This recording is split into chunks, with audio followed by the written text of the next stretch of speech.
are the Being Talk Radio Network, live and local, national, and international on great stations worldwide. For a complete list of our affiliates and showtimes, visit us online at mybtrn.com. That's mybtrn.com. Taking calls at 424-757-1425. We have Marie from Pittsburgh joining us. Hello, Marie. Hi. Hi. What can we do for How are you you, today? Darshini? Fine. Well, I know you don't like to get too personal on the radio, but I hope I can do this without getting too personal.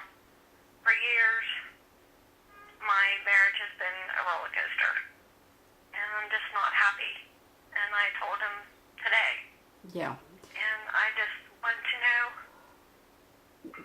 What's going? if you see it working out. Because you've been. It takes a lot for you to actually get to say anything. You've been I can't get too personal again. It relates back to your childhood as well. That you didn't have such a great childhood. Is that true?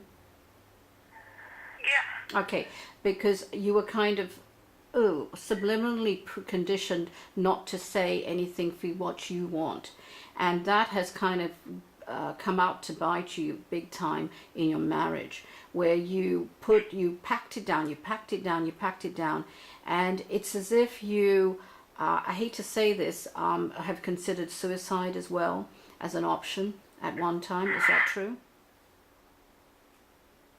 Yeah. I'm sorry, sweetie. That anything to escape the pain of being invisible.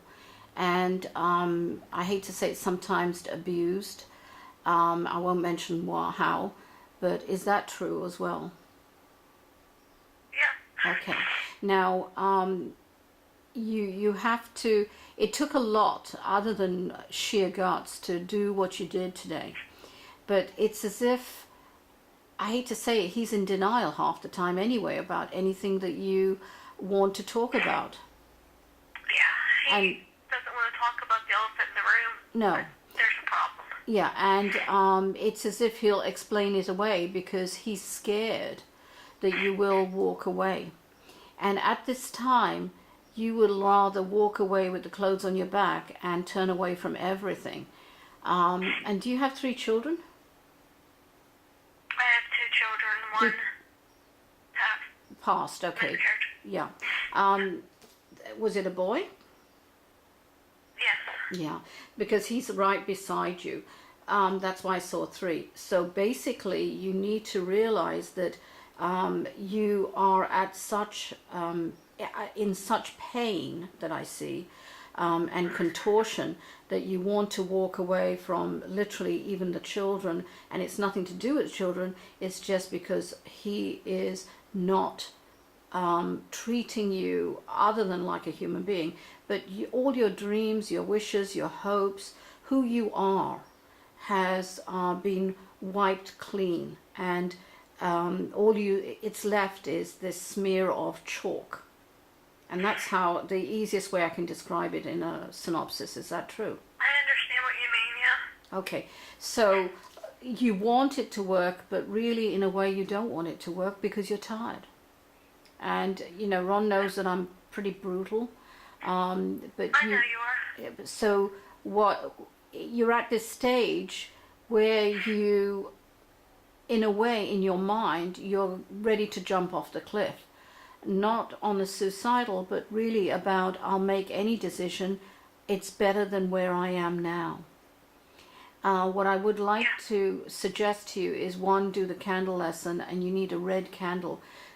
Your great-grandmother on your mother's side is around you, she's your guide. But you need to really ask for clarification, because you need, and the last 2.5 to 3 months have been worse for you, even though most of your marriage has been not that great. But the last 3 months, it's been just too intense on a mental level. Would you say that? Okay. Oh, yeah. All right, so what's happening is, in the book I call it squeezing your head. That's what they're doing, because you're not being forced to make. We can't tell you what to do, all right?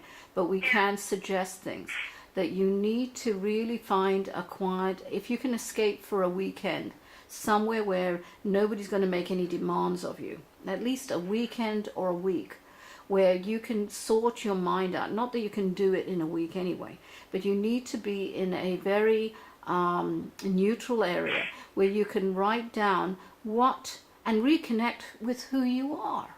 You had so many incredible, and you're so talented, but all of those dreams mean nothing. They're just like rotted cabbage that you're holding, and nothing seems to give you any kind of life, not even your children. And they know it.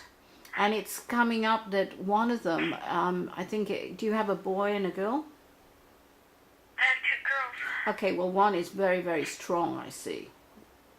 One of the girls? Yeah, a bit too mouthy sometimes.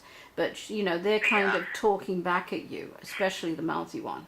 And it's as if, why even bother? They're taking on the personality of your husband, so much so that you know, you just, that's why you want to run away. True?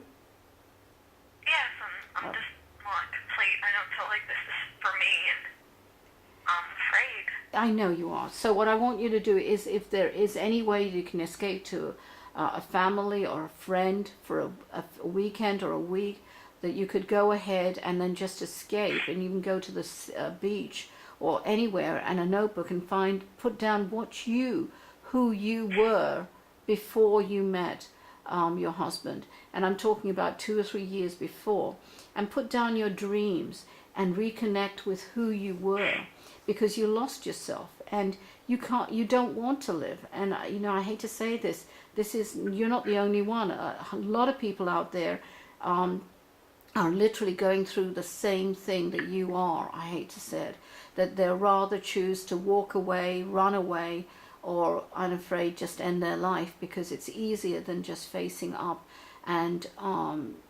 being bashed constantly.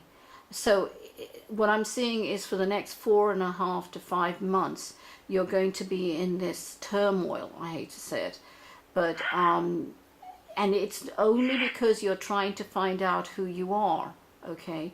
But you have to fight for it. We can't do it for you. And I know you've been trying. Yeah. I know, sweetie. You've been incredibly brave. But you have to realize that this is life that has to, it's pushing you to grow, whether you like it or not. And he doesn't like this either. But he wants to, if you really, the best thing is, while you're at doing this week away, is to write down a letter to him and put down everything. Because if you verbally talk to him, it's as if it's water off a duck's back. He doesn't even take it in. He doesn't want to take it in. But with a letter... He told me I'm bored. He told me I'm bored, get a job. Yeah, exactly. It's very flippant. And that's really more kind of mental cruelty and insulting. That's one of the reasons I don't know if I love him anymore. Yeah. He's been like that. So you need to decide what you want to do, other than with you, but with your marriage, with your life, and everything will start falling into place. Now, a few things. The depression, regarding the candlescent, light it safely, please, but ask them to get you through the day. That does help, okay? They can create a lot of miracles, but only if it's the right time. Round about Christmas, after Christmas, round about January 2nd or 3rd, you'll see that a level of lifting of clarity will come to you. In other words, it won't be as depressed, that you're starting to get more understanding about what your situation can be. In other words, what your power is within yourself. But around about March, I see that you will be being a bit more proactive, and even getting a job, because just to get out and away. All right, and that's late February, March. All right, but it's not because he said so, it's because you want to. And then of course he doesn't like it because you're not at home. But you have to, it's as if it's a level of independence and a freedom that you're seeking. So just go and do that, and you'll see that just being away from the kind of cell that you've brought yourself into, things will start changing. Okay? It's a stepping back into yourself, Sharon. We're here 757 Good luck. 1425. We'll be back right after this short break. Hold tight.